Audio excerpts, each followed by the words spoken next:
Sir Iain Duncan Smith. He's an MP, of course, and former leader of the Conservative Party. A very good morning to you.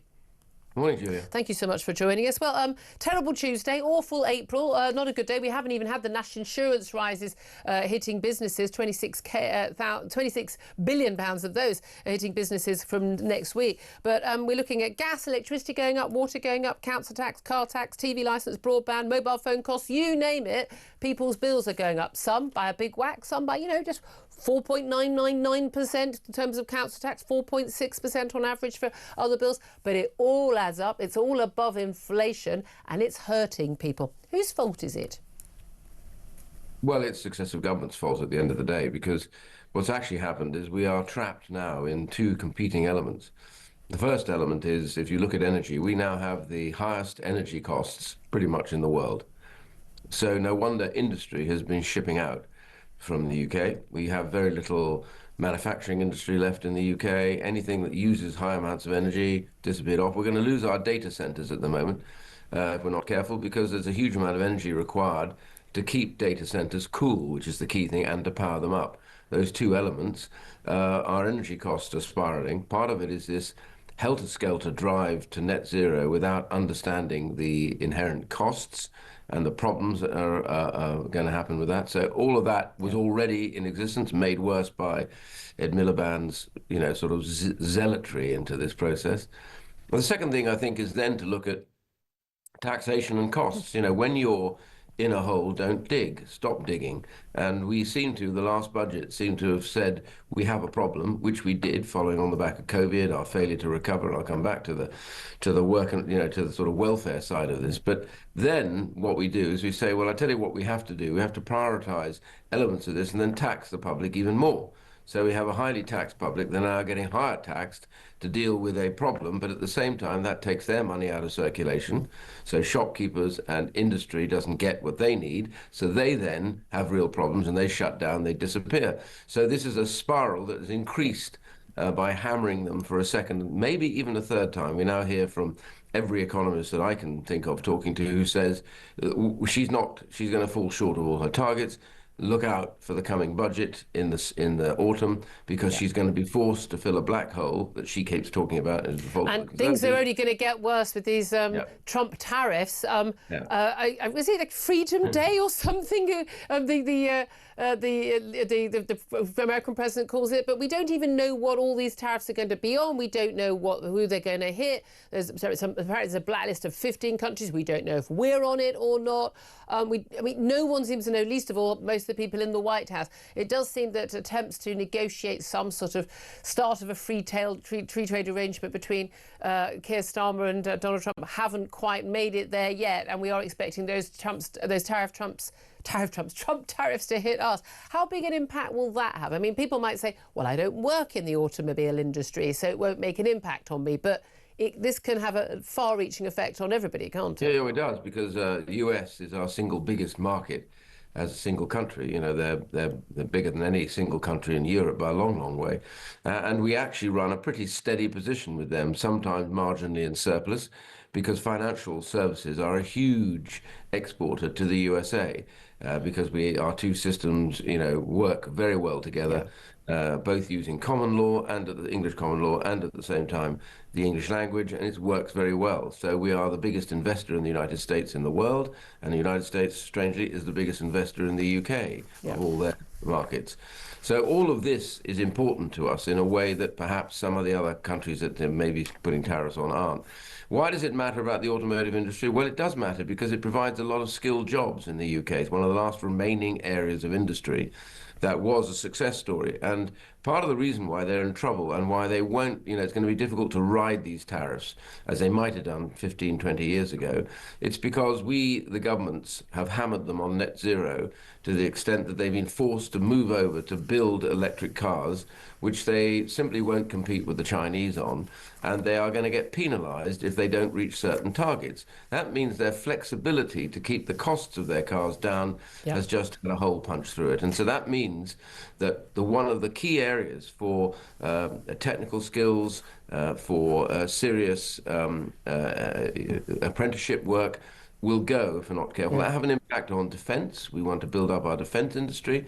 If you lose the automotive industry, that loses a whole load of skills for us. So these things matter, and those tariffs will impact us. But the problem is they're going to impact us at the very point we've taken decisions to have higher cost energy in pursuit of this zealotry of Miliband's, which he doesn't care about anything from slave labor in his products right the way through to collapsing British industry. It just seems, I think, to a lot of us watching it from the outside, that this is just a slow motion car crash and nobody's taking any act. No one's even thought about, putting the brake on or accelerating out of it. And we are in an absolute disaster, and so many things need to change given where we are right now.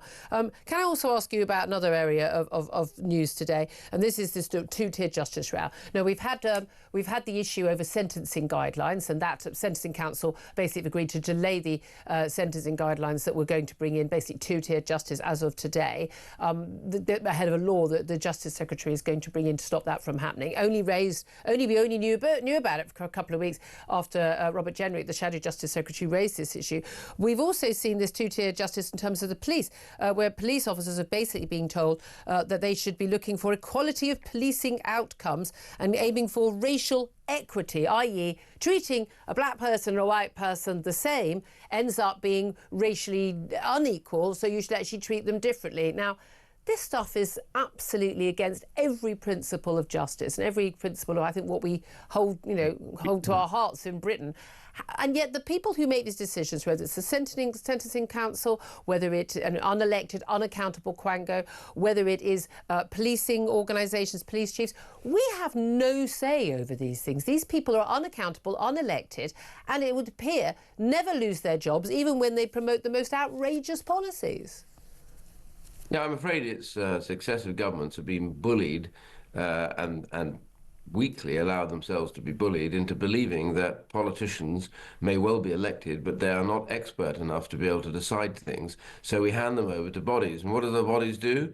They increase their remit and they pay themselves huge salaries. Just have a look at the PIP. And the mobility scheme in it. And of course, Motability, which provides these cars, astonishing grip on the industry, by the way, the scale of that. It's like 1 in 6 cars that new hires, leased cars, are Motability cars? When I was there, it was really difficult to do anything about them. You were Work and Pensions Secretary. Yeah, we did cut back quite a bit on them, but at the same time, it was very difficult. We did talk about possibly getting rid of the whole concept of Motability, but then we discovered that Her Majesty the Queen had been made their patron, which made it very difficult to move. But the problem is that was just an example of what happened. I brought in about 3 separate bodies back into the department so that we could run them. We may not be the most brilliant people at running things, but we certainly know this much, which is we were elected to do it, so we're better off doing it ourselves. I think most people are absolutely horrified that there. I mean, yes, okay, so it's judges on these quangos, but again, we also know it's all very woke. It's all, and again, it's the unaccountability that is the concern for us. You raised a very good point, by the way, on this issue about policing. We at the Centre for Social Justice, which I set up, which did a report on about things like stop and search and the issues that we were very clear that the families and the communities that suffer most from antisocial behaviour and street crime are the ethnic communities by a significant degree. So when people talk about, well, we have to we arrest too many people from ethnicities, Afro-Caribbean boys, the answer is because in certain key areas, they are the ones that are committing the crime. The police know that. So what we ask them to do is not arrest them. And the answer is if you don't disrupt the supply chain of drugs, money, and weapons, then you get more crime, more violent crime, and that is more damaging, believe it or not, staggeringly, to those ethnic communities. The most criminalized and attacked communities are, for example, Afro-Caribbean communities. So, when you arrest people doing that, you find the same people from that community. Some of them are involved in crime. So you can't turn around and say, what's our quota today? 3 people from this ethnicity, 2 from that one. Okay, right. Well, we've just done 4 on that. We better apologize. The answer is you follow where you think the crime might be, and disrupting it is a critical path. Absolutely, absolutely. The biggest single risk to young black men is not the police; it's other young black men. And those are the stats. It's as simple as that. Just want to finally get on to Marine Le Pen. Yesterday, the leader of the National Rally, the largest party in the parliamentary elections last time round in France, that snap election called by Emmanuel Macron, favourite for the 2027 presidential election. She has been banned from standing for public office for 5 years, even while she appeals a conviction for embezzlement of EU funds to be used for her National Rally party back in France. Regardless of whether or not the conviction is sound and whether or not she was politically targeted, leaving any of that aside, should any politician be banned from standing for public office in those circumstances? Well, not by judges, they shouldn't. If they want to be banned, they should be banned by the electorate. Democracy, whether you like it or not, rough or smooth, as Churchill once described, is the best of the worst systems that are available to us to govern ourselves, and it has its notches. But the one thing that you do say at the end of it all, the people make decisions that is best suited for them. That's what they're there to do, and our job is to stand for election, and if they don't want us, then we get kicked out. That is the nature, not a set of judges who were appointed and who quite often don't live in the same world that many of the people that vote do. So, this idea, I'm astonished at France, because they've apparently quite lately introduced this because of fears of corruption, that they could ban politicians. That was introduced. So this needs to be sorted out and torn up. I have to tell you now, I have no brief for her particularly, but what I will say, as the far left said as well up in France, yep. We've talked about this set of nonsense coming out of this advisory council on the judiciary and on sentencing, which I think is really important to have outed, and now the government is reacting by getting rid of it. Well, this is what happens when you live in a world dominated by people nobody ever voted for, who tell you how to run your lives, but never are responsible at the end of the day for what decisions they make wrongly. And that is the key. And this one, I have to say, is an abomination. The idea that an unelected judge sits there like God Almighty and says to the electorate, you don't have a choice. I'm just going to take that away from you because I know more than you do. I'm sorry. At the end of the day, whether we love it or hate them, the public ultimately knows best. Sir Iain Duncan Smith, thank you very much indeed for joining us.